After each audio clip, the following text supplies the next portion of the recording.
अभी कुछ ही दिन पहले मैं एक नए अपार्टमेंट में शिफ्ट हुआ हूँ। वैसे तो मैं पिछले 1.5 साल से इसी शहर में किराए पर रह रहा था, लेकिन अब कुछ महीने बाद मेरी शादी होने वाली है और वो फ्लैट बहुत पुराना सा था और उसमें जगह भी कम थी। तो मैंने सोचा कि क्यों ना किसी अच्छी सी जगह पर पहले ही शिफ्ट कर लिया जाए, और यही सोच के मैं इस नए फ्लैट में आया था। अपनी मनपसंद लोकेशन और बजट में फ्लैट मिलना मुश्किल तो था, लेकिन 4-5 दिन खूब ढूंढने के बाद मुझे ये फ्लैट मिल गया। ये एक 2 बेडरूम फ्लैट है जिसके लिए मुझे एक एजेंसी ने कांटेक्ट किया था। तो फोन पर उनसे बात करने के बाद उसने मुझे उस फ्लैट की कुछ फोटो भेजी और फिर हमने मिलने का टाइम डिसाइड कर लिया।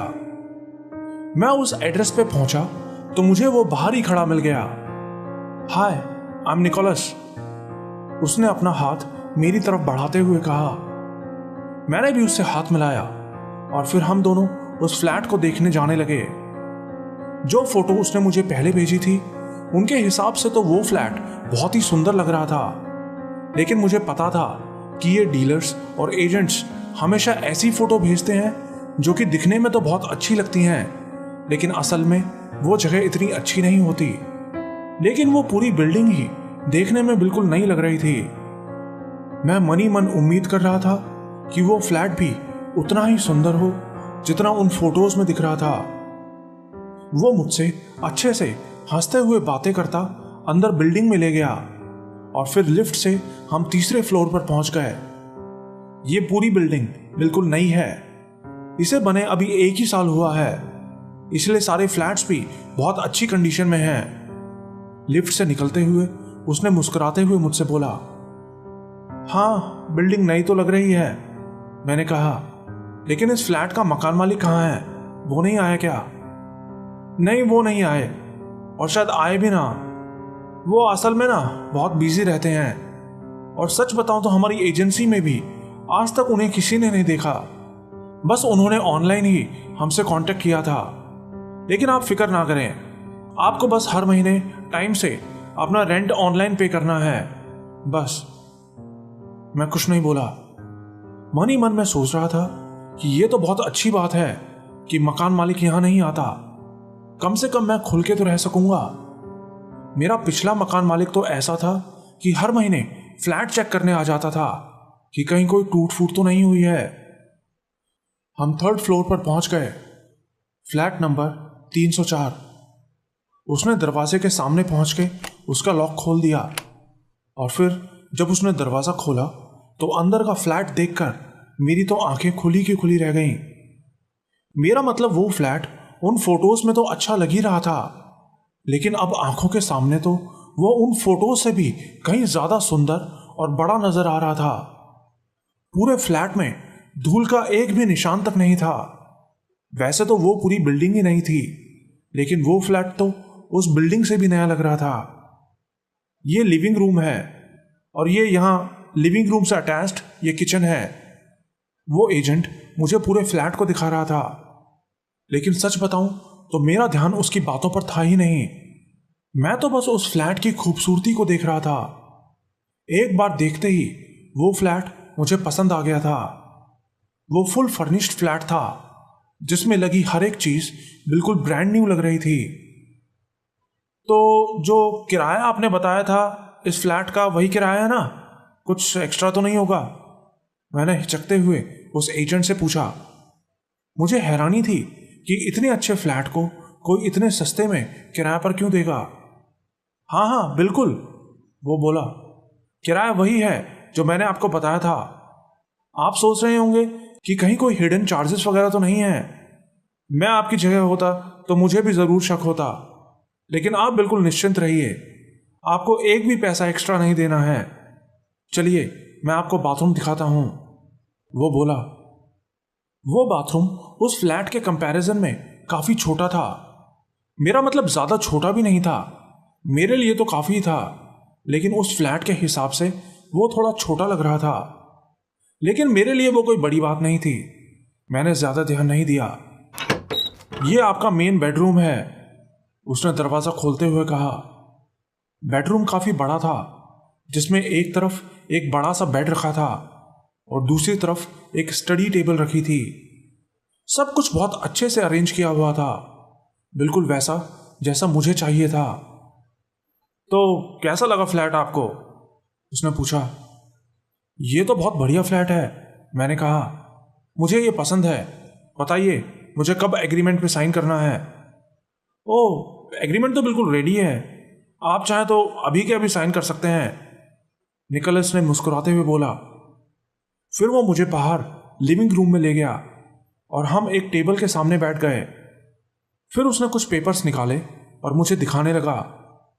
उसने कहा कि फ्लैट का मेंटेनेंस वगैरह सब कुछ इसी रेंट में इंक्लूडेड है, आपको कुछ भी एक्स्ट्रा पे नहीं करना है। बस मुझे आपकी एक आईडी चाहिए, आप इन पेपर्स पर साइन कर दीजिए। एग्रीमेंट के पेपर हाथ में आते ही मैंने जल्दी से उन पे एक नज़र डाली और साइन कर दिए। मन ही मन में सोच रहा था कि जल्दी से साइन कर दूं, कहीं इस साले का दिमाग ना बदल जाए। साइन करने के बाद वो पेपर्स चेक करने लगा। मैं वहीं बैठा फ्लैट में इधर उधर देख रहा था कि तभी मेरी नज़र एक दरवाजे पर पड़ी। वो हॉल में आगे जाकर बाथरूम के बगल में बना एक बंद दरवाज़ा था। अरे, ये दरवाज़ा तो मैंने खोल के ही नहीं देखा, मैंने सोचा। हे निकोलस, वहाँ क्या है? मैंने उसे उस बंद दरवाजे की तरफ इशारा करते हुए पूछा। ओह, वो शायद स्टोर रूम है, उसने 2 सेकंड सोचने के बाद कहा। शायद क्यों? मैंने पूछा। नहीं, वो ऐसा नहीं है। एक्चुअली जब से हमें ये फ्लैट मिला है तब से वो दरवाज़ा बंद ही है। मकान मालिक ने बताया था कि उस पे लगा ताला खराब हो गया है, इसीलिए वो खोला नहीं जा सकता, और ताला तोड़ने के चक्कर में उस दरवाजे को भी नुकसान हो सकता है, जिससे इस पूरे फ्लैट की शो बिगड़ जाएगी। इसीलिए हम लोगों ने भी उस ताले को खुलवाने की कोशिश नहीं की। आपको इससे कोई परेशानी तो नहीं है ना? उसने मुझसे पूछा। नहीं, परेशानी क्या होगी, मैं तो बस वैसे ही पूछ रहा था। मेरी नजरें उस दरवाजे पर ही टिकी हुई थी। मैं मन ही मन सोच रहा था कि क्या फर्क पड़ता है, कोई छोटा सा स्टोर रूम होगा, मुझे वैसे भी उसकी जरूरत नहीं है। मुझे 2 रूम्स के बारे में बताया गया था और वो मुझे पसंद थे। खैर, आखिर में हमने सब कुछ फाइनल किया और उसने मुझे फ्लैट की चाबी दे दी। सब कुछ इतना जल्दी हुआ था कि मुझे किसी बात पे शक करने का टाइम ही नहीं मिला, लेकिन इतने सस्ते में इतना अच्छा फ्लैट लेके मैं खुश था। अगले 2 दिनों में ही मैंने पुराने फ्लैट से अपना सारा सामान इस नए फ्लैट में शिफ्ट कर लिया। पुराने फ्लैट के मकान मालिक ने भी मुझे रोकने की काफ़ी कोशिश की, यहाँ तक कि मेरा पूरा सिक्योरिटी डिपॉजिट भी रख लिया, लेकिन मैं उसकी रोज़ रोज़ की चिकचिक से तंग आ चुका था। नए फ्लैट में आने के बाद शुरू के कुछ दिन तो मुझे किचन सेट करने में ही लग गए। मैं किचन के लिए बहुत सारा नया सामान लाया और सेट करने में लगा रहा। शुरू के 3-4 दिन तो मैं इतना बिजी था कि उस बंद दरवाजे की तरफ मैंने ध्यान ही नहीं दिया। हालांकि बीच बीच में मैं उसके हैंडल को जोर जोर से हिला डुला के, यहां तक कि लाते मार के भी खोलने की कोशिश करता, लेकिन वो नहीं खुला। उसके बाद मैंने उस पर ध्यान ही नहीं दिया और अपने काम में लगा रहा। आसपास के दूसरे लोग भी या तो शायद दिन भर अपने काम पे रहते थे या फिर रात में अपने अपने फ्लैट्स के अंदर। मुझे आसपास कोई दूसरा पड़ोसी नजर नहीं आया सिवाय एक बुढ़िया के। पहले दिन जब मैं अपने सामान को वहां लेके आया तो वो मुझे बाहर कॉरिडोर में दिखी थी। वो फ्लैट नंबर 307 का ताला खोल रही थी। हाय, मेरा नाम नेथन है, मैं अभी अभी यहाँ 304 फ्लैट में शिफ्ट हुआ हूँ, मैंने दूर से ही उसको आवाज देके बोला। मैं सोच रहा था कि नई जगह आसपास के लोगों से जान पहचान रहेगी तो अच्छा रहेगा, लेकिन उस बुढ़िया ने कोई जवाब नहीं दिया, बस मेरी तरफ देख के झट से अपने फ्लैट के अंदर घुस गई और भड़ाम से दरवाजा बंद कर लिया। मुझे थोड़ा अजीब तो लगा, लेकिन मैंने सोचा कि बूढ़ी औरत है, शायद बात नहीं करना चाहती होगी। मैं उसके बारे में भूल गया। ओवरऑल उस नई जगह पे सब कुछ बढ़िया था सिवाय उस बुढ़िया के। शुरू के 2 हफ्ते अच्छे से गुजरे, मुझे वहां रहने में बहुत मजा आ रहा था, लेकिन फिर एक रात करीब 9 बजे मैं ऑफिस से वापस आ रहा था और अपने दरवाजे पे पहुंच के ताले में चाबी बस लगाई ही थी कि मैं अचानक से रुक गया। ताले में चाबी लगाने की आवाज होते ही मुझे अंदर से एक अजीब सी आवाज सुनाई दी। आवाज ऐसी थी जैसे कोई तेजी से अंदर भाग के गया हो। कदमों की वो भारी आवाज एकदम से आई और फिर शांत हो गई। मैं ताला खोलते खोलते वहीं रुक गया, यह समझने की कोशिश करते हुए कि यह आवाज किसकी हो सकती है। मैं दरवाजे पे कान लगा के सुनने लगा। मुझे यकीन नहीं हो रहा था कि वो आवाज मेरे फ्लैट के अंदर से आई थी। सब कुछ बिल्कुल शांत था। मैं 1 मिनट वैसे ही बिना हिले खड़ा रहा, कोई आवाज नहीं आई। और तभी एक जोर की आवाज आई, जैसे कि किसी ने कोई चीज जोर से फर्श पर पटकी हो।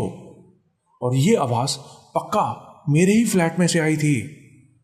मुझे अब कोई शक नहीं था, कोई मेरे फ्लैट के अंदर था। लेकिन कौन? मैं धीरे से दरवाजे से थोड़ा पीछे हटा और उसी वक्त पुलिस को फोन किया। हेलो 911, क्या इमरजेंसी है आपकी? मेरे मेरे घर में कोई घुस गया है, शायद कोई चोर। आप प्लीज जल्दी से किसी को भेजिए। फिर उन्होंने मेरा पूरा एड्रेस पूछा और 10 मिनट बाद ही 2 पुलिस वाले मेरे फ्लोर पर पहुंच चुके थे। मैंने उनको बिना आवाज किए अपनी फ्लैट की तरफ इशारा किया तो वो दोनों अपनी पिस्टल्स निकाल के एक झटके से दरवाजे के अंदर घुस गए। मैं बाहर ही खड़ा था, ये सोचता हुआ कि पता नहीं वो लोग किसको पकड़ के लाएंगे। लेकिन फिर करीब 5 मिनट बाद वो दोनों बाहर आ गए। उन्होंने किसी को नहीं पकड़ा था। उन्होंने मुझसे हॉल के उस बंद दरवाजे के बारे में पूछा तो मैंने बताया कि वो दरवाजा हमेशा बंद रहता है।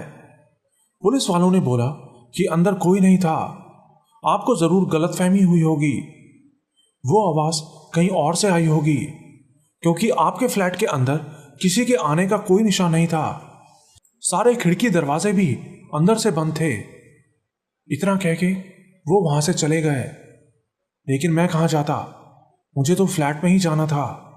और मुझे पता था कि वो मेरी गलतफहमी नहीं थी। वो धड़ाम से किसी चीज के गिरने की आवाज मैंने अपने फ्लैट के अंदर से ही सुनी थी। मैं अंदर गया और खुद एक एक खिड़की दरवाजे को चेक किया, लेकिन सब कुछ नॉर्मल था। सारी चीजें, सारे कमरे, कहीं कोई गड़बड़ नहीं थी। मेरी तो कुछ समझ नहीं आ रहा था। फिर मैं उस बंद दरवाजे के सामने जाके खड़ा हो गया। मुझे ये तो ध्यान नहीं कि मैं तब क्या सोच रहा था, लेकिन वहां खड़े मुझे ऐसा लग रहा था कि जैसे वो दरवाजा मुझे अपनी तरफ खींच रहा हो। वो पूरा फ्लैट खाली था, वहां कोई नहीं रहता था, लेकिन उस एक दरवाजे को ताले से बंद किया हुआ था। क्या ये महज एक इत्तेफाक था कि उस दरवाजे के बारे में मुझे आखिर तक नहीं बताया गया था? लेकिन क्यों? क्या वजह हो सकती थी इसके पीछे? मेरा मन किया कि अभी इस दरवाजे के हैंडल को पकड़ के मरोड़ दूं, और मैंने ऐसा किया भी। उसके हैंडल को हिलाने की बहुत कोशिश की, लातें भी मारी, लेकिन वो दरवाजा तो जैसे चारों तरफ से वेल्ड किया हुआ था, बिल्कुल भी नहीं हिल रहा था। शायद वो पुलिस वाले सही कह रहे थे, वो मेरा वहम ही था। आखिर में खाना खा के मैं सोने के लिए लेट गया, लेकिन तब भी मुझे बहुत अजीब सा महसूस हो रहा था। लेटने से पहले मैंने सारे खिड़की दरवाजे अच्छे से चेक किए और फिर लाइट बंद करके लेट गया। मन ही मन मैंने फैसला कर लिया था कि ये फ्लैट मेरा है और यहां मेरी मर्जी के बिना कोई नहीं आ सकता। ऐसे ही कुछ दिन बीत गए, कुछ भी अजीब नहीं हुआ, सब ठीक ठाक चलता रहा। मैं भी उस शाम के बारे में भूल चुका था। फिर एक रात बेड पे लेटा मैं गहरी नींद में सो रहा था कि तभी एक झटके से मेरी आंख खुल गई। मैं पसीने से भीगा हुआ था और गहरी सांसें ले रहा था। उस वक्त मैं बहुत ज्यादा डरा हुआ था और अंधेरे में ही अपने कमरे में इधर उधर देखने लगा। ऐसा लग रहा था जैसे मैं कोई बहुत ही डरावना सपना देख के उठा हूं, लेकिन मैंने तो ऐसा कोई सपना नहीं देखा था। तो फिर मुझे इतना डर क्यों लग रहा था? कुछ तो गड़बड़ थी।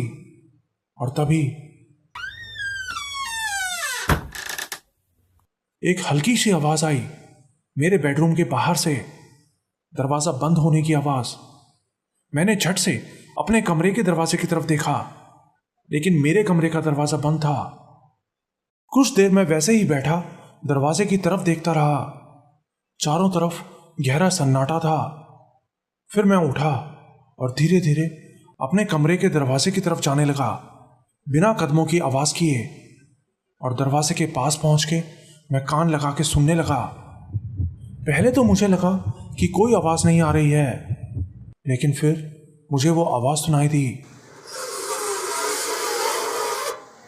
बहुत ही हल्की हल्की, जैसे कोई नाखूनों से कुछ खरोंच रहा हो। और वो आवाज अपने आप में बहुत अजीब थी, जैसे कोई जानबूझ के वो कर रहा हो, जैसे कोई दीवार पे ऊपर से लेकर नीचे तक अपने नाखूनों से खरोंचता और फिर 2 सेकंड रुक के फिर से वही करने लगता, बार बार लगातार वही आवाज। और वो आवाज बिल्कुल दरवाजे के बाहर हॉल में से आती लग रही थी।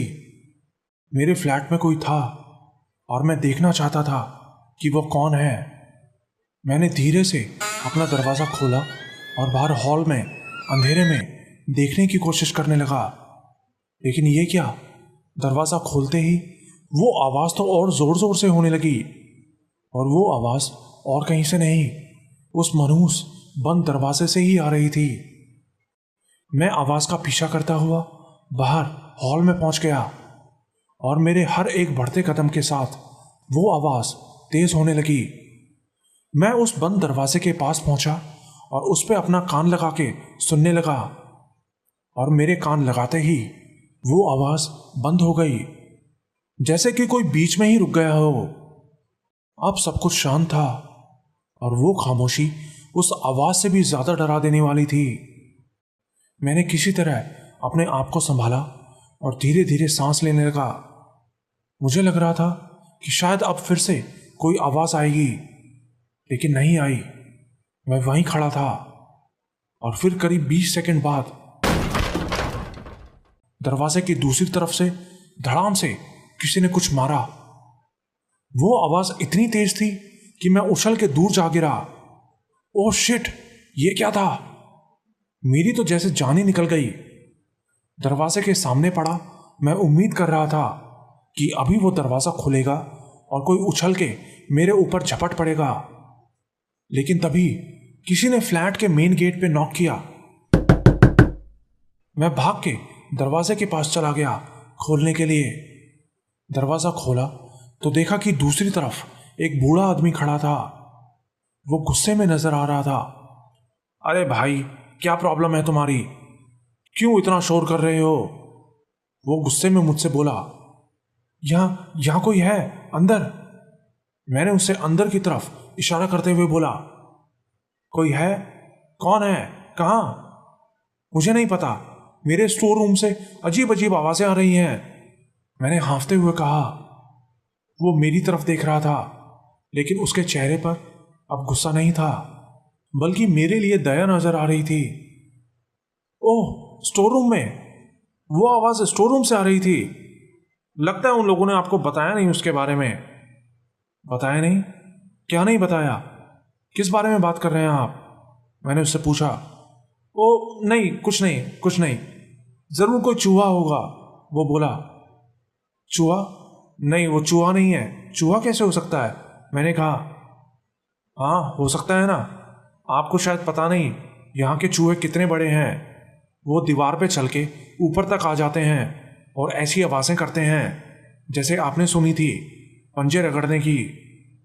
मैंने कहा नहीं, आप समझ नहीं रहे, किसी ने उस दरवाजे पे अंदर से लात मारी थी, वो कोई चूहा नहीं हो सकता।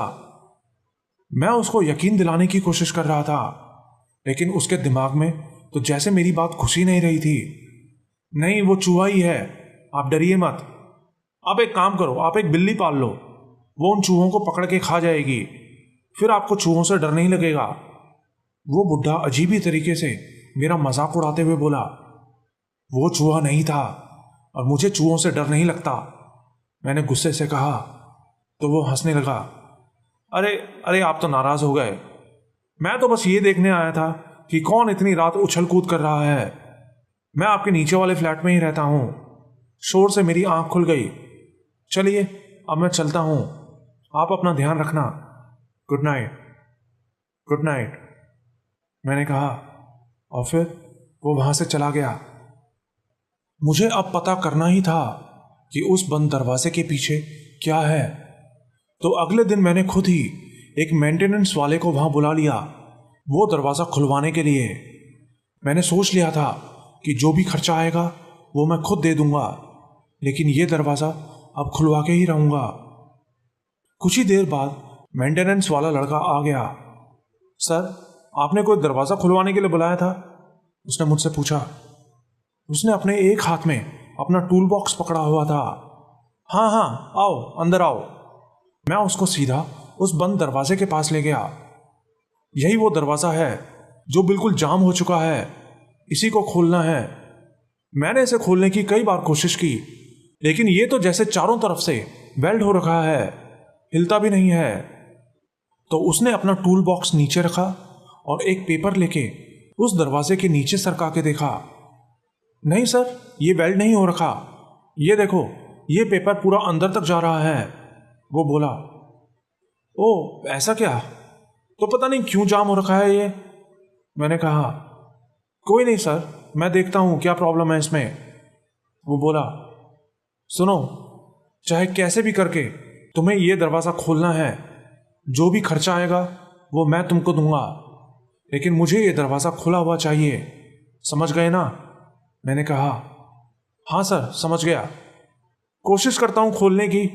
खुल गया तो ठीक है, नहीं तो इस दरवाजे को ही तोड़ देंगे। कुछ भी करो, मुझे नहीं पता। चलो तुम दरवाज़ा खोलो, मैं भी आता हूं। इतना कह के मैं अपने रूम में आ गया। मुझे लैपटॉप में ऑफिस का कुछ ज़रूरी काम करना था। बाहर हॉल से उसके औजारों के ठोकने पीटने की आवाज़ें आ रही थी। धीरे धीरे वो शोर तेज होता गया, लेकिन मुझे सुकून था इस बात का कि आज तो ये दरवाज़ा खुल ही जाएगा और मैं देख सकूंगा कि इस मनहूस दरवाजे के पीछे क्या है। बाहर हॉल से उसके औजारों के ठोकने पीटने की आवाज़ें आ रही थी। धीरे धीरे वो शोर तेज होता गया, लेकिन मुझे सुकून था इस बात का कि आज तो ये दरवाज़ा खुल ही जाएगा और मैं देख सकूंगा कि इस मनहूस दरवाजे के पीछे क्या है। धीरे धीरे उसके औजारों की आवाज़ें तेज होने लगीं। पहले शायद वो हथौड़े का इस्तेमाल कर रहा था और उसके बाद ड्रिल की आवाज़ आने लगी, फिर कटर की। करीब आधे घंटे तक वो आवाज़ें आती रहीं। उसके बाद सारा शोर थम गया और वो चलता हुआ मेरे कमरे में आया। दरवाज़ा खुल गया क्या? मैंने एक्साइटेड होके उससे पूछा। वो सर, एक्चुअली क्या दरवाज़ा खुला या नहीं? मैंने उससे फिर से पूछा। सर, आप यकीन नहीं करेंगे, मैंने अपनी ज़िंदगी में ऐसा दरवाज़ा आज तक नहीं देखा। मैंने हर तरीके से कोशिश करके देख लिया, लेकिन वो दरवाज़ा नहीं खुला। यहाँ तक कि मेरी ड्रिल मशीन भी टूट गई और आरी के भी 2 टुकड़े हो गए, लेकिन उस दरवाजे पर तो खरोंच तक नहीं आई। उसकी बात सुन के मेरी तो जैसे सारी उम्मीदें एक झटके से टूट गईं। सर, ये कोई मामूली दरवाज़ा नहीं है। ये दिखने में तो लकड़ी का लग रहा है, लेकिन ये लकड़ी नहीं है। ये पता नहीं कौन से मेटल से बना है। अरे यार, तो क्या किया जाए अब? मैंने पूछा। सर, मुझे लगता है आपको किसी बड़े ठेकेदार से बात करनी चाहिए। ये दरवाज़ा ऐसे नहीं खुलेगा, इसके लिए पूरी दीवार ही तोड़नी पड़ेगी।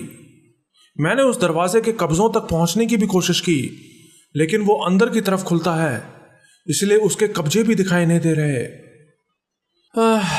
चलो देखते हैं।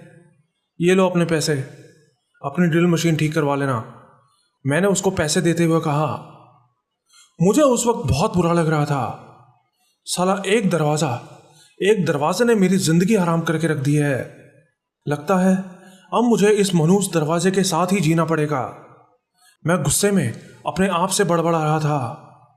आखिर में ठंडे दिमाग से सोचने के बाद मैंने फैसला किया कि मेरे लिए सबसे बेहतर यही होगा कि मैं उस दरवाजे की तरफ ध्यान ही ना दूं और बस चुपचाप अपनी जिंदगी जीता रहूं। लेकिन फिर उसी रात अपना सारा काम निपटा के मैं सोने की तैयारी करने लगा, लेकिन मुझे नींद नहीं आ रही थी।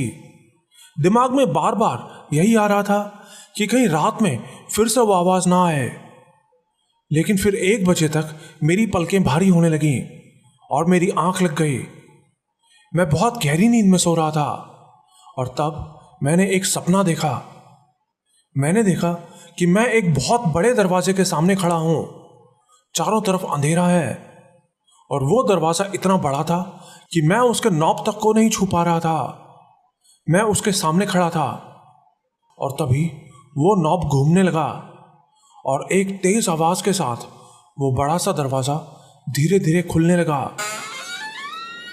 अंधेरे में मैं मुश्किल से वो सब देख पा रहा था और तभी मैंने देखा कि 2 पतले पतले लंबे लंबे हाथ उस दरवाजे के पीछे से सरकते हुए बाहर निकलने लगे। मैं बुरी तरह डरा हुआ वहीं खड़ा था। डर के मारे मैं हिल भी नहीं पा रहा था।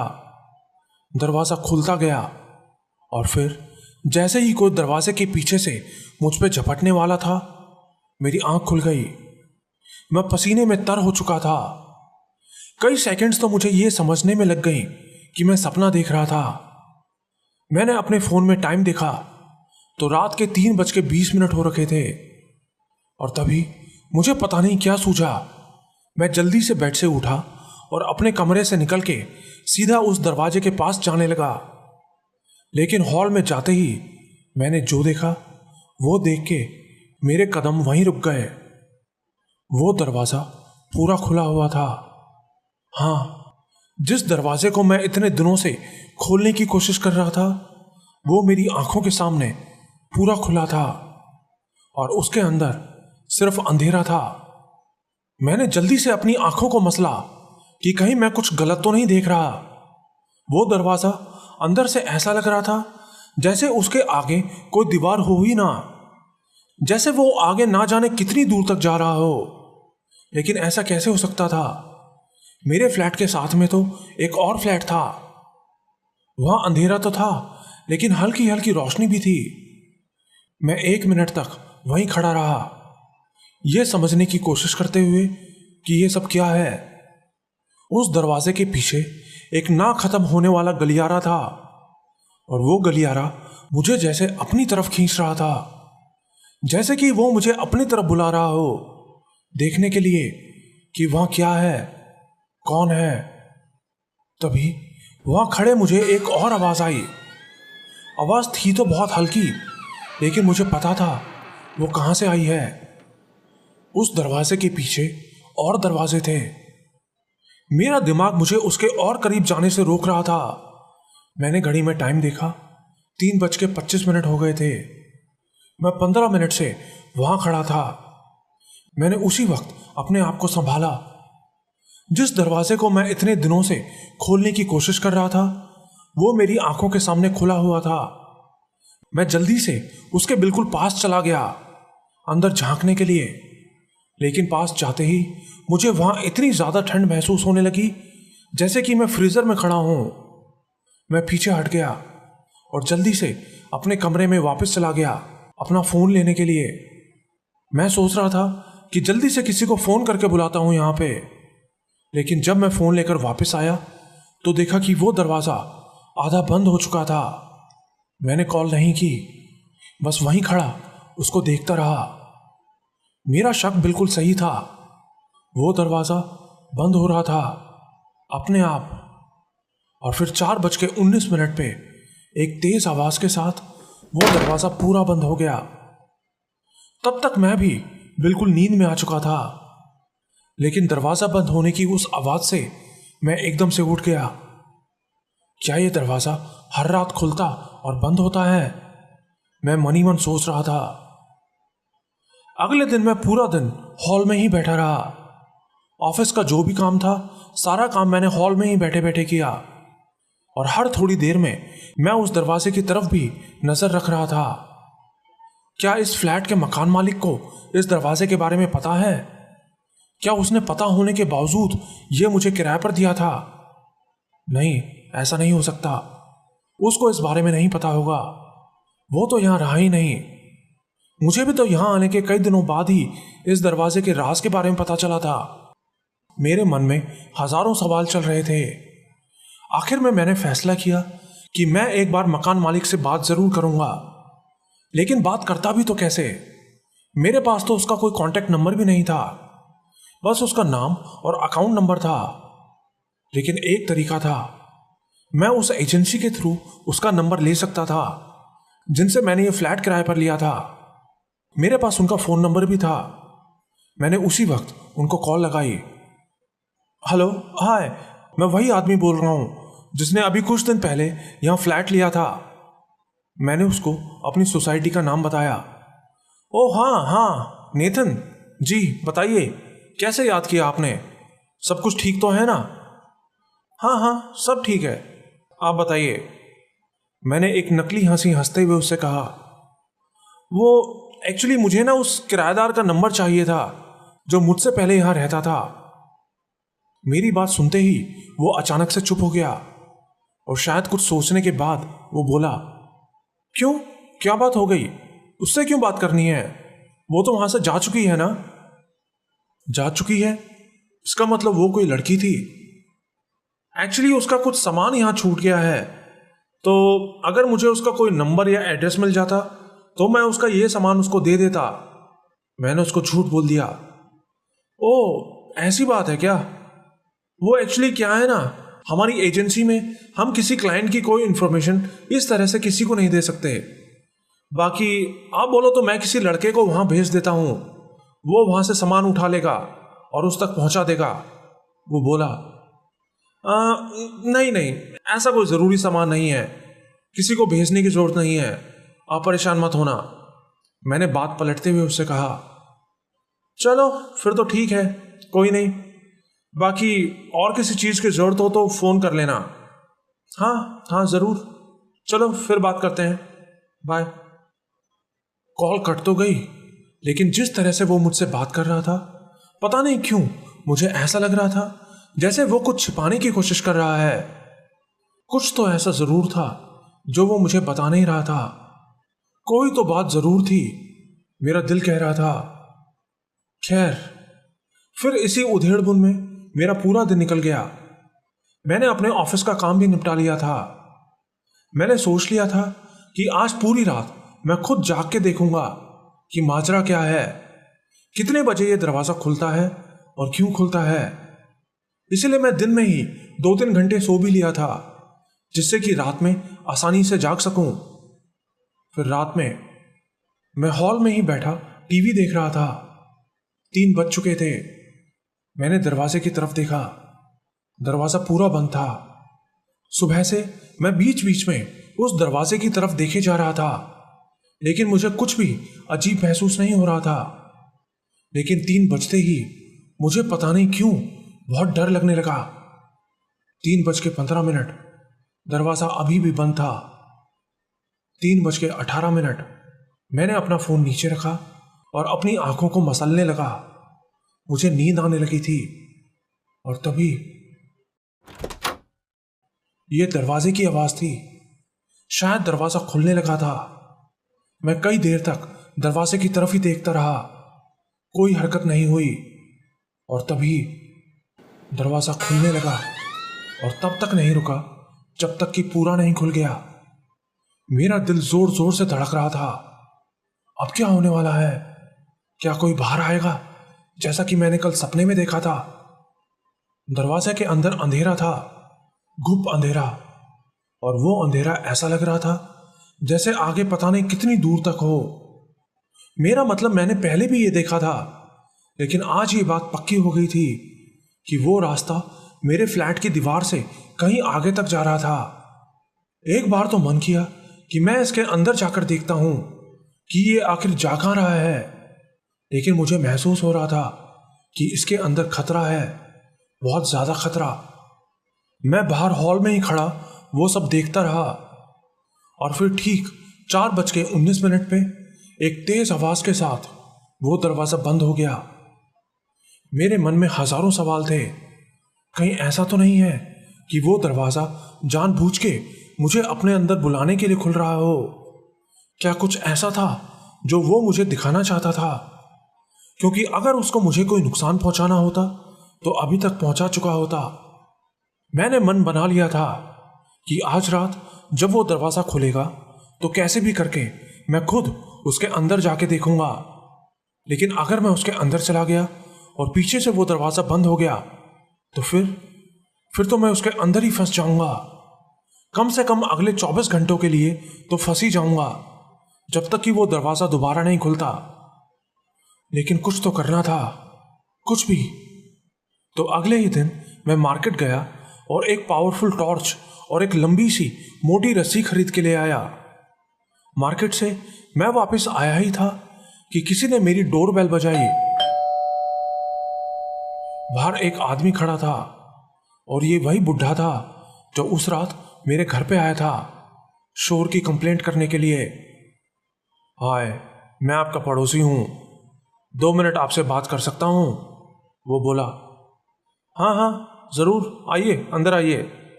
मैंने उसको अंदर बुलाया। अंदर टेबल पर वो रस्सी और टॉर्च लाइट रखी थी। उसको देख के वो बोला, ओह लगता है हाइकिंग जाने की तैयारी हो रही है। हाँ, इस वीकेंड मैं हाइकिंग के लिए जा रहा हूँ। मैंने फट से उसको झूठ बोल दिया। बढ़िया है, तो कौन सी जगह जा रहे हो हाइकिंग के लिए? उसने पूछा। मैंने 2 सेकंड सोचा। ट्रेल नंबर 3 पर, मैं हर बार वहीं जाता हूँ हाइकिंग के लिए। मैंने कहा। ओह, ट्रेल नंबर 3, लेकिन वो तो काफ़ी टाइम से बंद है ना? उसने शक की नज़रों से मुझे देखते हुए कहा। बंद है? मुझे नहीं पता था, मुझे लगा खुला होगा। मैं बिल्कुल अनजान बनते हुए उससे बोला। लेकिन उसे बंद क्यों किया हुआ है? मैंने पूछा। पक्का तो मुझे नहीं पता, लेकिन वहां कुछ हो गया था जिसके बाद उन्होंने वो बंद कर दिया। बाकी आप चाहें तो ट्रेल नंबर 5 पर जा सकते हैं। शायद उसको मेरी बात पर शक नहीं हुआ था। मैंने राहत की सांस ली। हाँ, मैं ट्रेल नंबर 5 पर ही जाता हूँ इस बार, मैंने कहा। और बताइए कैसे आना हुआ आपका? मैंने बस सोचा कि थोड़ा अच्छे से इंट्रोडक्शन हो जाता हमारा। उस दिन रात में ठीक से बात नहीं कर पाया था आपसे, तो उस रात के बाद से आपको चूहों ने फिर से तो परेशान नहीं किया ना? उसने मुझसे पूछा। नहीं, वैसा फिर कुछ नहीं हुआ। आप शायद सही कह रहे थे, वो कोई चूहा ही होगा। आप बैठिए, मैं आपके लिए कॉफ़ी लेकर आता हूँ, मैंने कहा। नहीं, कॉफ़ी की ज़रूरत नहीं है, मैं बस चलता हूँ। वो मेरी वाइफ बाहर मार्केट गई हुई है, वो बस आने ही वाली होगी। और तभी उसका फ़ोन वाइब्रेट हुआ। शायद कोई टेक्स्ट मैसेज आया था। उसने अपना फ़ोन बाहर निकाला और कुछ टाइप करने लगा, और टाइप करते करते ही उसने मुझसे पूछा, तो नेथन, तुम काम क्या करते हो? मैं एक फ्रीलांसर हूँ, कोडिंग वगैरह का काम करता हूँ, बस कभी कभी जाना होता है ऑफिस में, मैंने कहा। ओह, इसका मतलब तुम घर से ही सारा काम करते हो? हाँ। और आप कब से रह रहे हैं इस बिल्डिंग में? मैंने पूछा। हम तो यहाँ शुरू से ही हैं, जब से ये बिल्डिंग बनी थी। मैं, मेरी वाइफ और मेरी 19 साल की बेटी सूजन, हम तीनों यहाँ रहते थे। लेकिन मेरी बेटी 6 महीने पहले ही दूसरे शहर में चली गई है पढ़ाई करने के लिए, उसने कहा। अच्छा, मैं आपसे एक बात पूछना चाहता हूँ, मैंने धीरे से उससे कहा। क्या आप मेरे फ्लैट के पिछले किराएदार के बारे में जानते हैं? मेरी बात सुन के वो टाइप करते करते अचानक से रुक गया। पिछला किराएदार? नहीं, मैं नहीं जानता कौन रहता था यहाँ पहले, वो बोला। अच्छा, चलिए कोई बात नहीं, मैं तो बस वैसे ही पूछ रहा था, मैंने कहा। अच्छा नेथन, मैं अब चलता हूँ, तुम आना कभी हमारे घर पे, मेरी वाइफ खाना बहुत अच्छा बनाती है। हाँ, ज़रूर आऊँगा, मैंने कहा। वो खड़ा हो गया और जाने के लिए पलटा, लेकिन पलटते हुए वो फिर से उस रस्सी और फ्लैशलाइट की तरफ देख के बोला, एक और चीज, हाइकिंग के लिए संभल के जाना, ज्यादा दूर तक मत जाना। रूट नंबर 5 थोड़ा खतरनाक है, समझ रहे हो ना? वो सीधा मेरी आंखों में देखते हुए बोल रहा था। हाँ हाँ, मैं ध्यान से जाऊंगा, मैंने कहा। वो मेरे पीछे उस बंद दरवाजे की तरफ देख रहा था, बहुत ध्यान से। टेक केयर नेथन, और इतना बोल के वो वहां से चला गया। मैंने दरवाजा बंद किया, लेकिन मैं उसके बारे में ही सोच रहा था। पता नहीं क्यों मुझे ऐसा लग रहा था जैसे वो कुछ छुपा रहा है।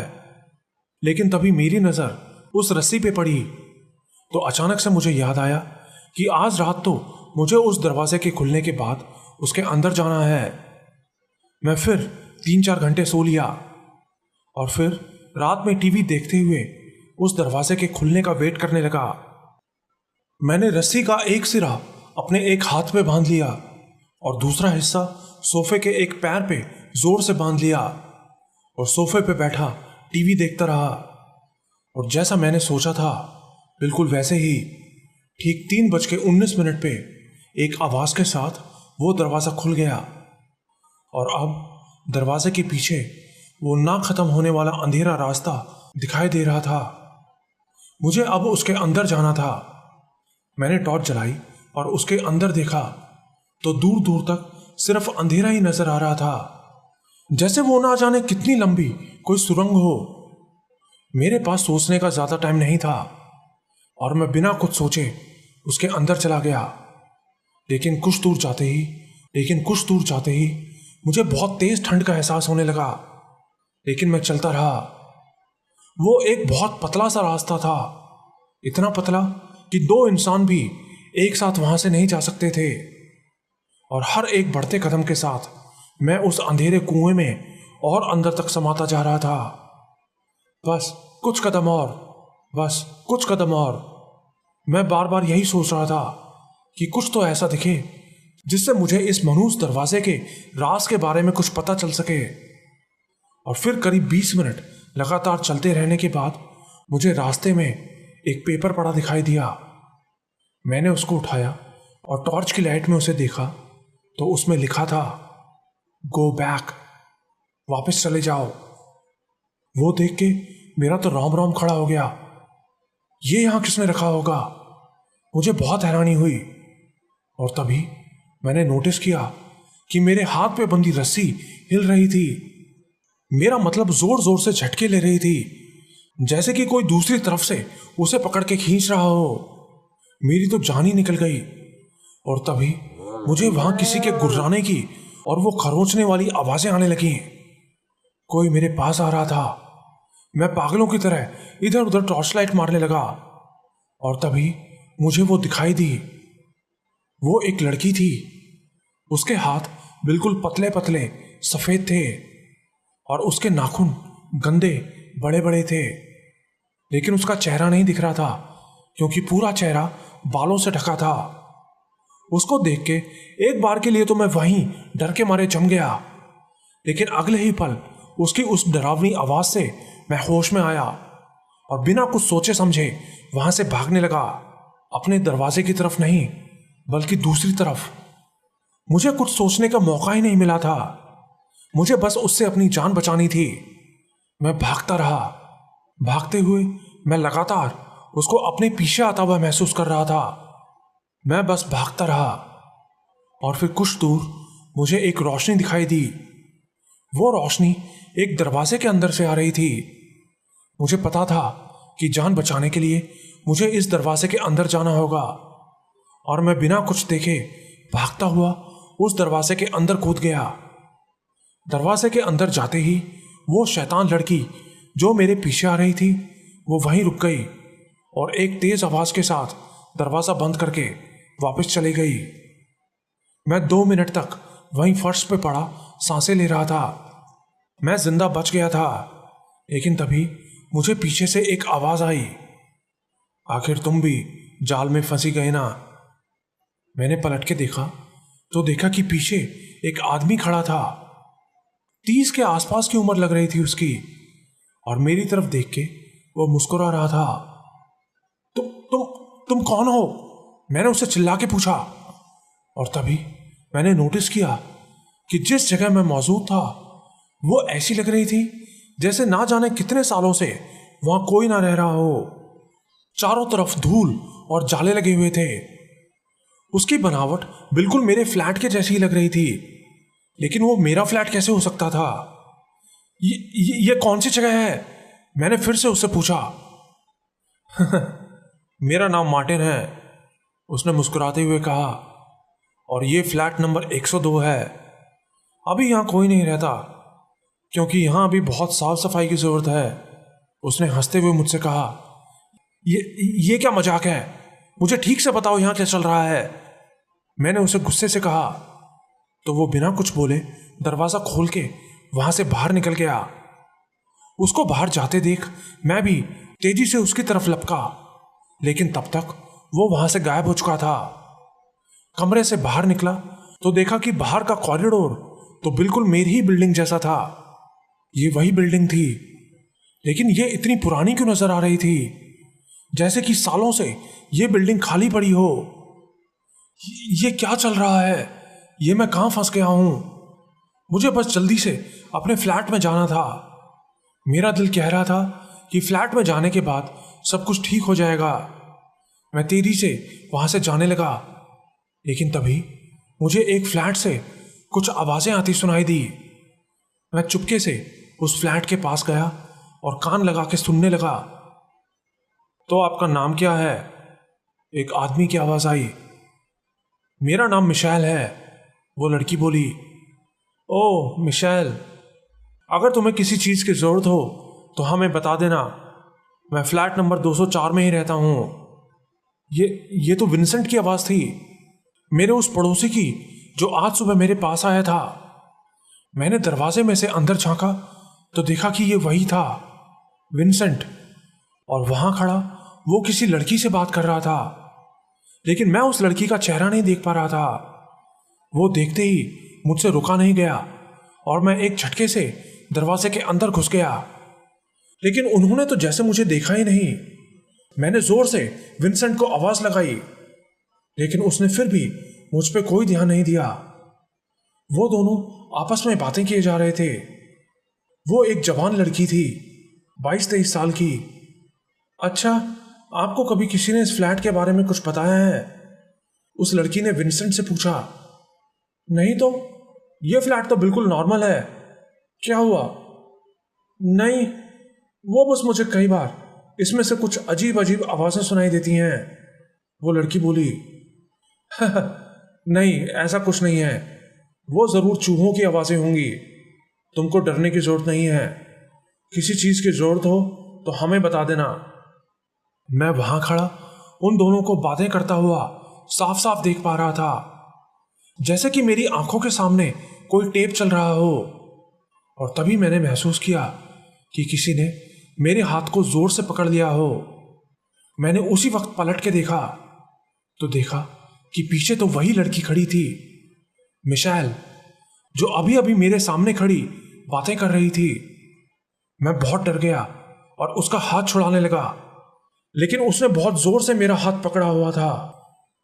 नेथन, नेथन, मेरी मदद करो, प्लीज प्लीज नेथन, तुमको मुझे ढूंढना होगा। मैं उससे हाथ छुड़ाने की कोशिश कर रहा था कि तभी, ओह नो, वो आ रही है।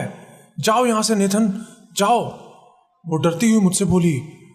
उसके चेहरे पे दहशत थी। और तभी मुझे वो आवाज सुनाई दी, दरवाजा खुलने की आवाज। वैसे तो वो आवाज मुझे रोज ही सुनाई देती थी, लेकिन उस वक्त वो आवाज सुन के मेरा तो जैसे खून ही जम गया।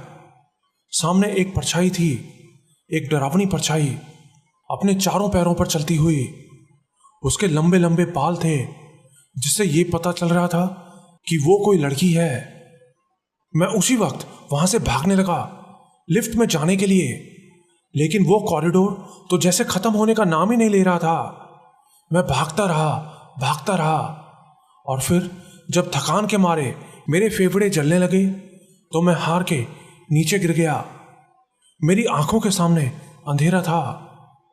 फिर कई देर वैसे ही पड़े रहने के बाद जब मैं उठा तो देखा कि मैं अपने बेडरूम में था। मेरा फ्लैट बिल्कुल वैसा ही था जैसा मैं उसको छोड़ के गया था। मैं अपने फ्लैट में वापस आ चुका था। मैं भाग के उस बंद दरवाजे के पास गया तो देखा कि वो बंद हो रखा था। घड़ी में टाइम देखा, 5:21।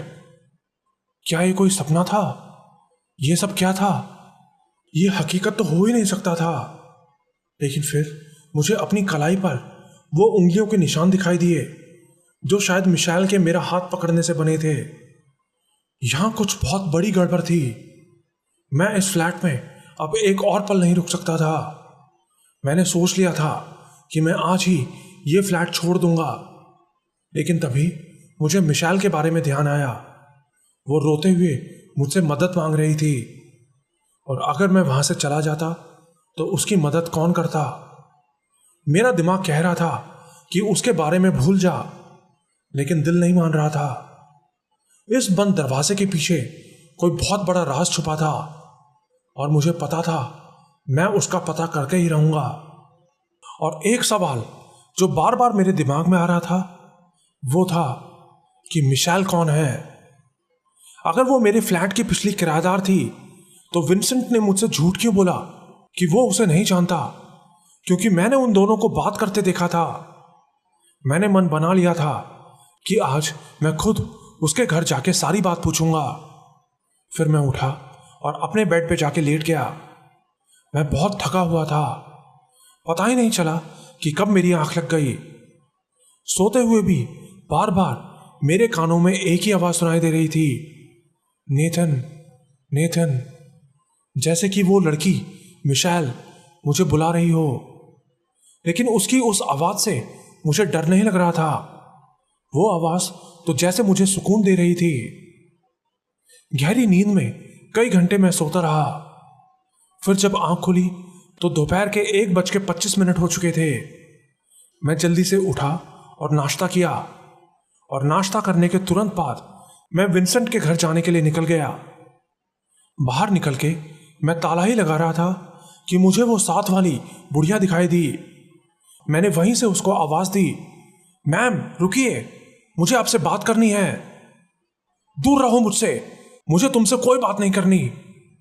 वो बुढ़िया गुस्से से मुझ पर चिल्लाते हुए बोली, मैम प्लीज एक बार मुझसे बात कीजिए, ये मेरी जिंदगी और मौत का सवाल है। मैंने उससे फिर से रिक्वेस्ट करते हुए बोला। वो सिर हिलाते हुए बोली, तुम बस एक बात अपने दिमाग में डाल लो कि अगर तुमको अपनी जान प्यारी है तो इस फ्लैट से दूर चले जाओ, बहुत दूर। और इतना कह के वो अपने फ्लैट के अंदर घुस गई। मैं उससे और बात करना चाहता था, लेकिन वो तो जैसे मेरी शक्ल भी देखना नहीं चाह रही थी। फिर मैंने सोचा कि चलो इससे बाद में बात करता हूं, पहले विंसेंट से जाके मिल लूं।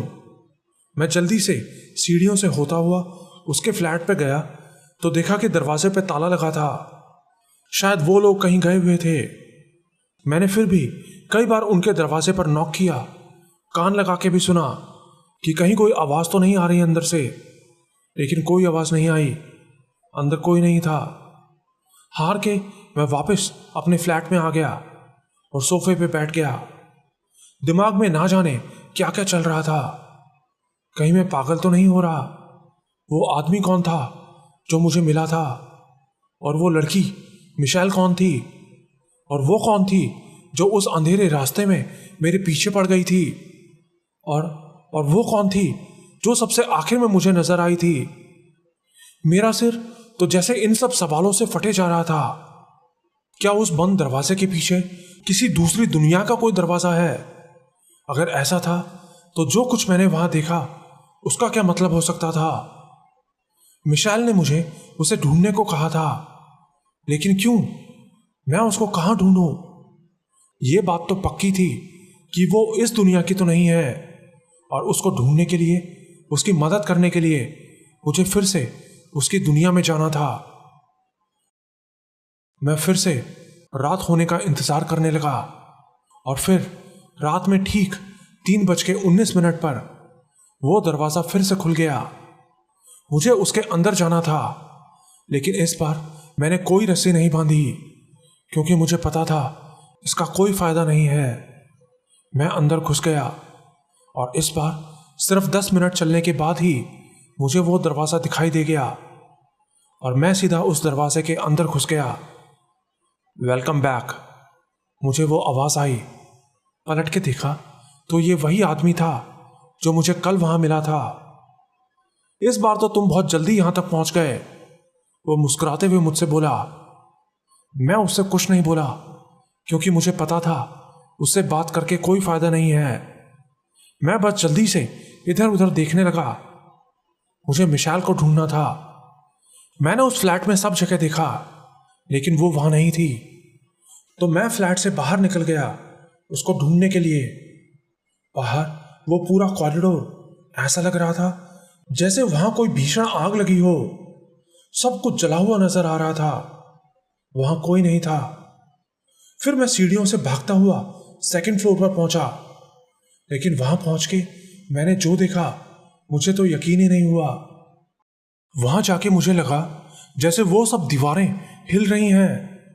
मैं थोड़ा और पास गया तो देखा कि वो दीवारें हिल नहीं रही थी, बल्कि उन सभी दीवारों पे छोटे छोटे कीड़े चल रहे थे, रेंगने वाले कीड़े। किसी दीवार पे 1 इंच भी ऐसी जगह नहीं थी जहां वो कीड़े रेंग ना रहे हों। मैं वहां से भाग के ऊपर जाने ही वाला था कि तभी मुझे एक कमरे से कुछ आवाजें सुनाई दी। मैंने उस फ्लैट के पास जाके देखा तो अंदर वही बुढ़ा विंसेंट खड़ा था और वो किसी से बात कर रहा था, शायद अपनी वाइफ से। हम ये नहीं कर सकते, वो औरत बोली। तुम समझती क्यों नहीं, हमें ये करना ही पड़ेगा। वो हमारी बेटी है, उसके लिए हमें ये करना ही पड़ेगा। लेकिन पड़ोसियों को शक हो गया तो? वो औरत फिर से बोली। नहीं, किसी को कुछ नहीं पता चलेगा, मैं सब संभाल लूंगा, विंसेंट बोला। और बस इतना बोलते ही वो दोनों वहां से गायब हो गए। अब वहां कोई नहीं था मेरे अलावा। और तभी, नेथन, अब चलने का टाइम हो गया है। मुझे अपने पीछे से आवाज आई। मैंने पलट के देखा तो पीछे वही आदमी खड़ा था, मार्टिन, मुझे देख के मुस्कुराता हुआ। मुझे उस वक्त बहुत तेज गुस्सा आया और मैं चिल्लाते हुए उससे बोला, कौन हो तुम, क्या चाहते हो मुझसे? और इतना कहते ही उसने मुझे धक्का दिया। मैं धड़ाम से जा गिरा और अगले ही पल मैंने देखा कि मैं अपने फ्लैट में था। मैं फिर से उस दरवाजे से वापस आ चुका था, खाली हाथ। इस बार भी मुझे कुछ पता नहीं चल सका था, लेकिन इतना जरूर समझ आ गया था कि इस बंद दरवाजे का राज कहीं ना कहीं मेरे उस पड़ोसी विंसेंट से जुड़ा हुआ है। मुझे ऐसा महसूस हो रहा था कि मेरी सारी ताकत खत्म हो चुकी है। बेड पे लेटते ही मुझे नींद आ गई। फिर ठीक दिन के 11 बजे मेरी आंख खुल गई। मैं उठा और जल्दी से नहा के नाश्ता किया और सेकंड फ्लोर पर चला गया विंसेंट से मिलने के लिए। लेकिन उसके फ्लैट में अभी भी ताला लगा था। मुझे उस वक्त बहुत तेज गुस्सा आया। भारी मन से मैं वापस अपने फ्लैट पे आया और ताला खोलने लगा। और तभी, हे, मुझे किसी ने आवाज दी। मैंने साइड में देखा तो वो वही मेरे पड़ोस में रहने वाली बूढ़ी औरत थी। बच्चे, कॉफी लेना पसंद करोगे क्या? उसने प्यार से मुझसे पूछा। हाँ हाँ, क्यों नहीं, मैंने जवाब दिया। फिर मैं उसके फ्लैट में चला गया। उसने मुझे सोफे पे बैठने को कहा और किचन में चली गई। और फिर 2 मिनट बाद वो कॉफी लेके मेरे पास आई। मुझे माफ करना बच्चे, मैंने तुमसे ठीक से बात नहीं की थी, उसने मुझसे कहा। नहीं नहीं, ऐसी कोई बात नहीं है, मैं जानता हूं मैं यहाँ नया हूं, मैंने कॉफी पीते हुए उससे कहा। उसके फ्लैट में ज्यादा सामान नहीं था, लेकिन मेरी नजर सामने दीवार पर लगी एक फोटो पर पड़ी।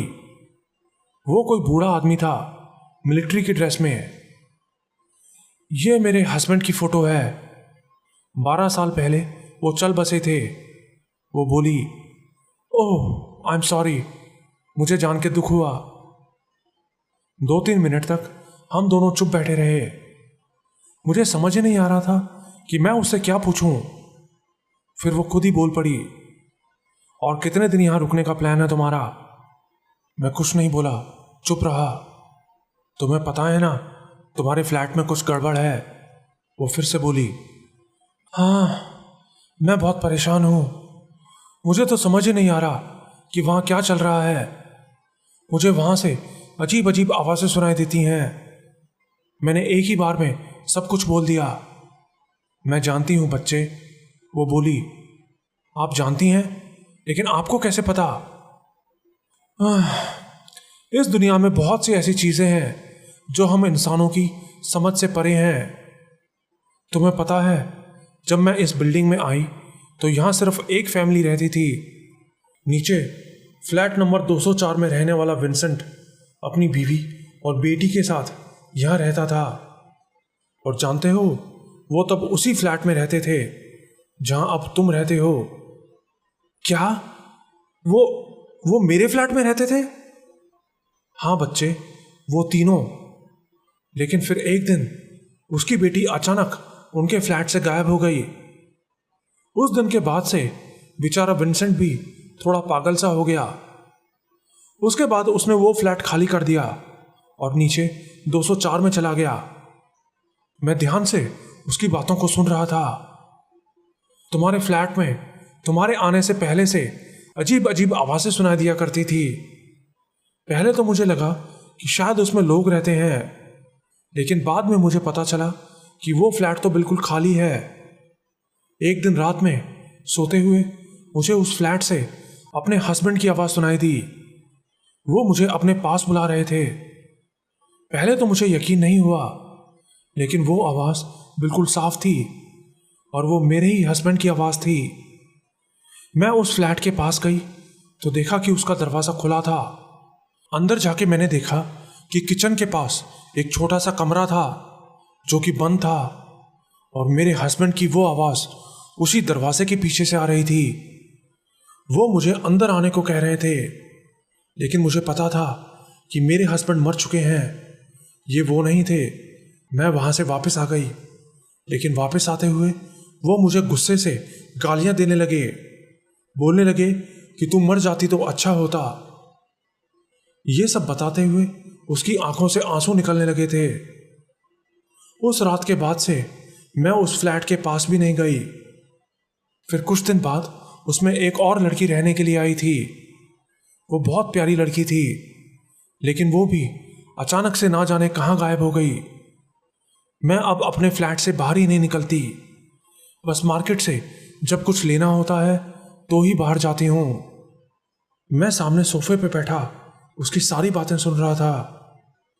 अच्छा, आप उस लड़की को जानती हैं जो मुझसे पहले मेरे फ्लैट में रहती थी? क्या नाम था उसका? मैंने पूछा। हाँ हाँ, मैं उसको जानती हूँ, वो बहुत प्यारी लड़की थी। उसका नाम मिशेल था। मिशेल? ये नाम तो मेरे कानों में बम की तरह फूटा। ये तो वही लड़की थी जो मुझसे उस दूसरी दुनिया में मदद मांग रही थी। इसके अलावा उसे उस फ्लैट के बारे में और कुछ नहीं पता था। धीरे धीरे मुझे सारी बातें समझ आती जा रही थी। कॉफ़ी पीने के बाद मैंने उसको थैंक्स बोला और अपने फ्लैट में वापस आने लगा। लेकिन बाहर आते ही मुझे नीचे वाले फ्लोर से दरवाज़ा खुलने और किसी के बातें करने की आवाज़ आई। ये वही था, विंसेंट। वो लोग वापस आ गए थे, लेकिन मैं उसी वक्त उसके पास नहीं गया। मैं उसके साथ तसल्ली से बैठ के बात करना चाहता था। अपने फ्लैट में आने के बाद मैंने कुछ खाना ऑर्डर किया और फिर करीब 2 घंटे बाद मैं उससे मिलने निकल गया। मैं जितना उसके बारे में सोच रहा था उतना ही ज़्यादा गुस्सा मुझे उसके ऊपर आ रहा था। लेकिन अपने गुस्से को कंट्रोल करके मैं अपने आप को बिल्कुल शांत दिखाने की कोशिश कर रहा था। मैंने उसका दरवाज़ा खटखटाया तो एक बूढ़ी औरत ने दरवाज़ा खोला। ओह, तुम नेथन हो ना? आओ अंदर आ जाओ। उसने मुस्कुराते हुए मुझे अंदर बुलाया। मैं बिना कुछ बोले अंदर चला गया। अंदर विंसेंट सोफे पे बैठा टीवी देख रहा था। ओह नेथन, आओ आओ, आज कैसे आना हुआ हमारे यहाँ? मुझे कुछ ज़रूरी बात करनी थी, मैंने कहा। हाँ हाँ बताओ, क्या बात है? तुम्हारे फ्लैट में सब कुछ ठीक तो है ना? वो बोला। हाँ सब कुछ ठीक है, क्या बुरा हो सकता है? मैंने उसकी तरफ घूरते हुए कहा। उसकी वाइफ किचन में ही काम कर रही थी। वो मेरी तरफ देख रहा था। विंसेंट, ये मिशेल कौन है? मैंने सीरियस आवाज में उससे पूछा। और 2 मिनट सोचने के बाद वो बोला, मिशेल? पता नहीं, मैं तो किसी मिशेल को नहीं जानता। उसने बिल्कुल अनजान बनते हुए मुझसे कहा। अच्छा, मेरे पड़ोस में रहने वाली लेडी ने मुझे बताया था कि तुम किसी मिशेल नाम की लड़की से बातें करते थे जो पहले मेरे ही फ्लैट में रहती थी। मैंने फिर से बात घुमाते हुए कहा। वो कुछ देर के लिए चुप हो गया। हाँ, शायद, मुझे ठीक से तो याद नहीं। एक लड़की रहती तो थी वहां पहले, लेकिन मुझे उसका नाम याद नहीं। वो बोला। मैं अब बातों को और घुमाना नहीं चाहता था। मैंने उससे डायरेक्ट पूछा, विंसेंट, मुझे सब कुछ पता चल गया है। मेरी पड़ोस वाली लेडी ने मुझे सब कुछ बता दिया है कि पहले तुम ही मेरे वाले फ्लैट में रहते थे और उस फ्लैट से तुम्हारी बेटी गायब हो गई थी। अरे नेथन, तुमसे उस पागल बुढ़िया ने यह सब कहा और तुमने मान लिया? वो तो आधी पागल है, उसको कुछ कुछ दिखाई देने की बीमारी है और तुम उसकी बात पर यकीन कर रहे हो। मेरी बेटी सूजन, वो तो हमारे साथ इसी फ्लैट में रहती थी और फिर वो आगे की पढ़ाई करने के लिए दूसरे शहर में चली गई। वो हमारी बेटी है, उसके लिए हमें यह करना ही पड़ेगा। यही बोला था ना तुमने अपनी वाइफ से? मैंने उससे कहा। मेरी बात सुन के वो हैरानी से मेरी तरफ देखने लगा। ये सब क्या बोल रहे हो तुम नेथन? तुम्हारा दिमाग तो ठीक है ना? तभी उसकी वाइफ खाने का कुछ सामान लेके वहां आ गई।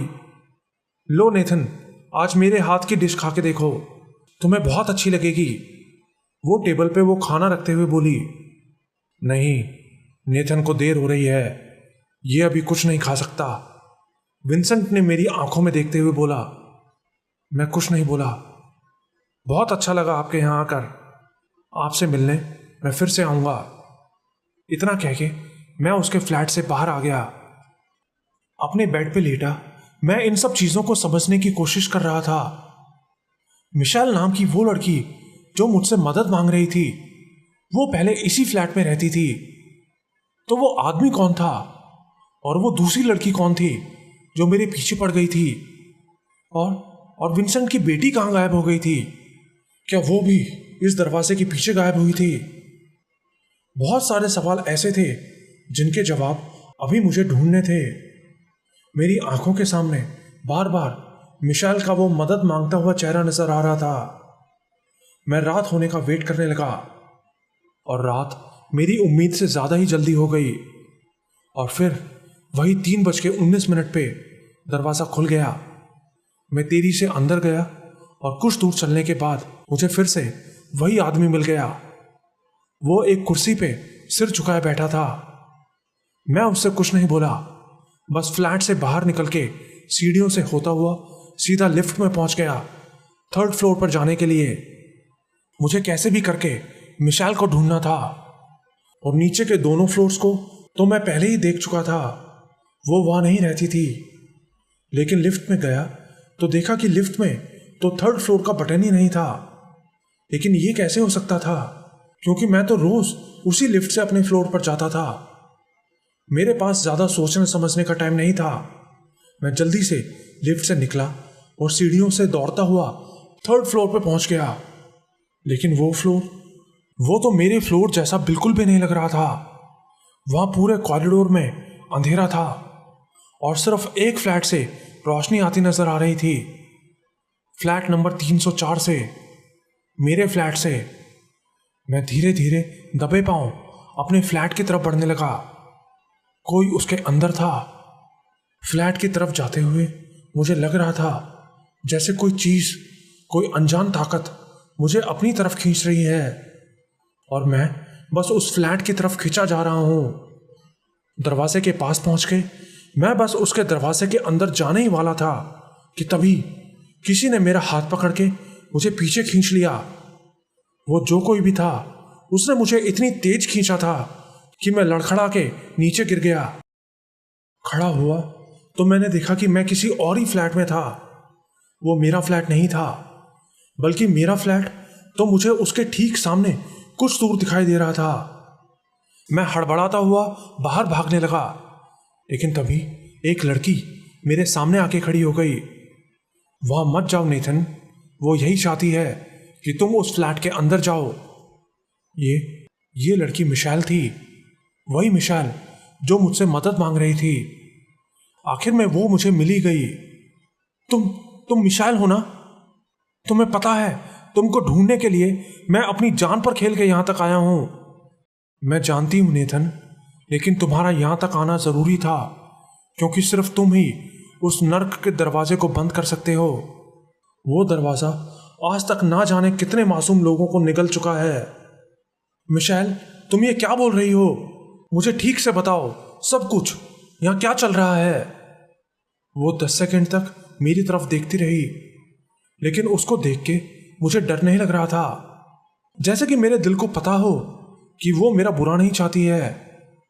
नेथन, सबसे पहले तो तुम ये जान लो कि तुम्हारे यहां होने का मतलब ये है कि तुम्हारी जान को भी खतरा है। तुम जिस फ्लैट में रहते हो वो एक मनहूस शापित फ्लैट है, वो बोली। लेकिन क्यों मिशेल, ऐसा क्या हुआ था उसमें? उसका वो बंद दरवाजा जो हर रात अपने आप खुलता है, वो क्यों खुलता है? मुझे सब कुछ बताओ। क्या उसे हमेशा के लिए बंद नहीं किया जा सकता? नहीं नेथन, उस दरवाजे को बंद नहीं किया जा सकता। जब मैं जिंदा थी मैंने खुद उसको बंद करने की तमाम कोशिशें की, लेकिन नहीं कर सकी। वो नीचे सर झुकाए बैठी थी। नेथन, तुम्हारे उस फ्लैट में आने से कई महीने पहले मैं उस फ्लैट में रहने आई थी। सब कुछ अच्छा था सिवाय उस बंद दरवाजे के। हर रात मुझे उसमें से अजीब अजीब आवाजें सुनाई देती थी। पहले मैं उन सब आवाजों को इग्नोर करती रही, लेकिन फिर कोई रात में मुझे मेरा नाम लेके बुलाने लगा, और वो और कोई नहीं, मेरी मम्मी थी, जो मुझे उस दरवाजे के पीछे से बुलाती थी। लेकिन मेरी मम्मी की मौत कई साल पहले हो चुकी थी। मैंने पुलिस को भी बुलाया, लेकिन पुलिस उस दरवाजे को नहीं खोल सकी। और फिर एक रात वो दरवाजा अपने आप खुल गया। उस रात के बाद से वो दरवाजा हर रात एक फिक्स टाइम पे अपने आप खुल जाता। वो बोली, हाँ मैं जानता हूँ, 3:19 पे। मैंने कहा, हाँ नेथन। और एक रात वो दरवाज़ा खुलने के बाद जब मुझे मेरी मम्मी की आवाज़ सुनाई दी तो मैं उसके अंदर चली गई, लेकिन वो कोई स्टोरेज रूम नहीं था। वो तो एक गलियारा था जो सीधा उस हॉस्पिटल में गया था जहाँ मेरी मम्मी की मौत हुई थी। लेकिन ये कैसे हो सकता था? उस हॉस्पिटल के अंदर एक फ्लैट था, फ्लैट नंबर 304, वही फ्लैट जिसमें मैं रहती थी। मेरी मम्मी मुझे उस फ्लैट के अंदर से बुला रही थी, और मैं उस फ्लैट के अंदर चली गई और हमेशा के लिए उसी के अंदर फंस के रह गई। ये फ्लैट, ये मनहूस फ्लैट तुमको अपने अंदर बुलाता है, और अंदर जाने के बाद तुम हमेशा के लिए इसी में फंस के रह जाते हो। मैं कितने महीनों से इसी में फंस के रह गई हूं। वो आंखों में आंसू लिए बोली, लेकिन कोई तो तरीका होगा मिशेल, कोई तो तरीका होगा तुमको यहां से निकालने का, यहां से मुक्ति दिलाने का। नहीं नेथन, कोई तरीका नहीं है। यहां तक कि मेरी बहन ने भी मुझे यहां से निकालने की बहुत कोशिश की, लेकिन आखिर में वो भी यहीं फंस के रह गई, और अब वो भी यहीं भटकती रहती है, अजीब अजीब आवाजें निकालते हुए, गुर्राते हुए। तुम्हारी बहन? कौन तुम्हारी बहन? वो लड़की जो उस दिन मेरे पीछे पड़ी थी, वो तुम्हारी बहन है? हाँ नेथन, वो बेचारी तो मुझे बचाना चाहती थी, लेकिन खुद इस नरक में फंस के रह गई। उसके बाद उस फ्लैट में एक और लड़का रहने के लिए आया था, मार्टिन। वो बोली, मार्टिन? उससे तो मैं मिल चुका हूं। हाँ, वो भी उस फ्लैट में रहने आया था और उसका शिकार बन गया। हम सब अब यहीं भटक रहे हैं। नेथन, सिर्फ तुम ही हमें बचा सकते हो। तुम्हें उस पूरे फ्लैट को ही खत्म कर देना होगा। तुम्हें उसको आग लगानी होगी नेथन, नहीं तो वो मनहूस फ्लैट तुम्हारे साथ साथ और ना जाने कितने मासूमों की बलि ले लेगा। इतना कह के वो जोर जोर से रोने लगी और अचानक से वहां से गायब हो गई। मैं 2 मिनट तक वहीं बैठा रहा और फिर उठा तो देखा कि पीछे मार्टिन खड़ा था, हमेशा की तरह मुस्कुराता हुआ। लेकिन इस बार उसने अपने हाथ में कुछ पकड़ा हुआ था, एक पेट्रोल कैन और एक लाइटर। और एक आखिरी बार मेरी तरफ देख के वो मुस्कुराया और वहां से गायब हो गया। वो पेट्रोल कैन और लाइटर वहीं रखे थे। उसने वो वहां मेरे लिए छोड़े थे, जिससे कि मैं उस फ्लैट को आग लगा के उन सबको मुक्ति दिलवा सकूं। मैंने वो कैन और लाइटर उठा लिया और वो उठाते ही अगले ही पल मैं अपने फ्लैट के अंदर था। वो पेट्रोल कैन और लाइटर अभी भी मेरे पास था। मैंने घड़ी में टाइम देखा तो सुबह के 5 बज चुके थे। 2 मिनट के लिए मैं वैसे ही खड़ा सोचता रहा कि अब जो मैं करने जा रहा हूं, क्या वो करना सही है। यहाँ और भी बहुत से लोग रहते हैं, उनको कितना नुकसान होगा, लेकिन जो भी नुकसान होगा उसका पैसा तो उन्हें इंश्योरेंस से वापस मिल ही जाएगा। लेकिन इस मनहूस फ्लैट ने आज तक जितने लोगों को खाया है और आगे खाएगा, उनकी जिंदगी तो उनको कभी वापस नहीं मिल सकेगी। इस शापित मनहूस फ्लैट को राख करना ही पड़ेगा। इसी में सबकी भलाई है। ये मेरा आखिरी फैसला था। लेकिन ये सुबह का टाइम था। बहुत से लोग अपने अपने फ्लैट्स में सो रहे थे और आग लगने से पहले उनको सावधान करना जरूरी था। मैं जल्दी से भाग के गया और लिफ्ट के साथ में लगे फायर अलार्म के ऊपर लगे शीशे को तोड़ दिया और उसके अंदर बने बड़े से लाल बटन को दबा दिया। पूरी बिल्डिंग में सायरन बज उठा। बस यही मौका था।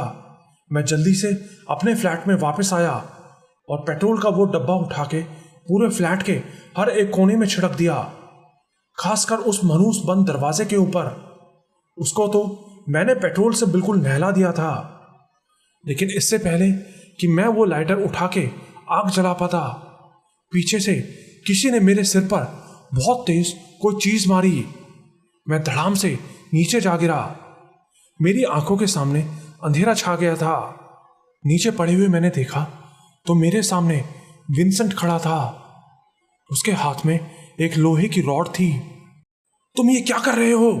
मैं तुम्हें इस घर को आग नहीं लगाने दूंगा। मैं तुम्हें मेरी बेटी को नहीं मारने दूंगा। वो बहुत जोर से गुस्से से चिल्लाते हुए मुझसे बोला, ये तुम क्या कर रहे हो? तुम्हारा दिमाग खराब हो गया है क्या विंसेंट? मैं तुम्हारी बेटी को कहां मार रहा हूं? मैं तो इस मनहूस घर को जला रहा हूं। इसी में सबकी भलाई है। मैंने दर्द में कराहते हुए उससे कहा, नहीं, ये कोई बंद दरवाजा नहीं है। ये मेरी बेटी है, मेरी प्यारी बेटी, जिसकी जान गलती से मेरे हाथों से चली गई थी इसी स्टोर रूम के अंदर। एक दिन मैंने उसको गुस्से में इस स्टोर रूम के अंदर बंद कर दिया था, लेकिन मुझे नहीं पता था कि मेरा यह कदम मेरी बेटी की जान ले लेगा। और उस दिन से वो इसी स्टोर रूम में रहती है। ये स्टोर रूम कोई मामूली कमरा नहीं रहा, बल्कि खुद मेरी बेटी का रूप ले चुका है। इतने महीनों से अपनी बेटी की भूख शांत करने के लिए मैं कितने लोगों को यह घर किराए पे दे चुका हूं। मेरी बेटी उन सबको खा के अपनी भूख शांत करती है, और तू मेरी बेटी को मारना चाहता है। मैं तुझे ये नहीं करने दूंगा। उसने मेरे मुंह पे जोर से लात मारते हुए कहा। मेरे मुंह से खून निकल रहा था। मेरे अंदर इतनी भी हिम्मत नहीं थी कि मैं उठ के खड़ा हो सकूं। वो हाथ में रॉड लिए मेरी तरफ मारने के लिए बढ़ा। मेरा अंत करीब था, लेकिन तभी धड़ाम की एक तेज आवाज के साथ वो बंद दरवाजा खुल गया और उसमें से तेजी से गुर्राते हुए मिशेल की बहन बाहर आई और विंसेंट के ऊपर झपट पड़ी। ऐसा करते हुए वो बहुत जोर जोर से गुर्रा रही थी, जैसे कि वो बहुत गुस्से में हो।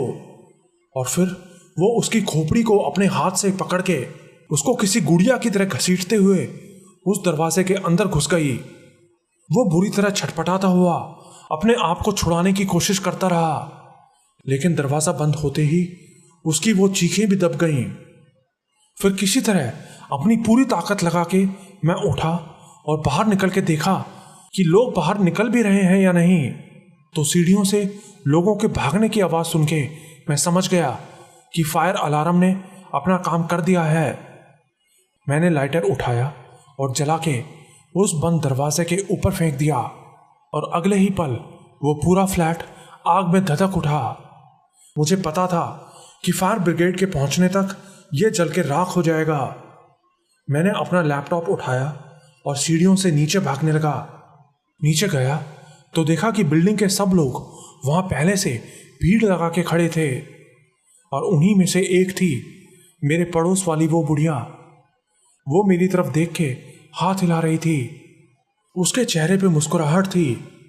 शायद उसको पता था कि ये किसने किया है। मैं भी उसके पास जाके उस भीड़ में खड़ा हो गया। आग मेरे फ्लैट से निकल के आसपास के और फ्लैट्स को भी अपनी चपेट में ले चुकी थी। ऊपर देखते हुए मुझे अपने फ्लैट की खिड़की पर 3 परछाइयां खड़ी दिखाई दी, जिनमें से एक थी मिशेल।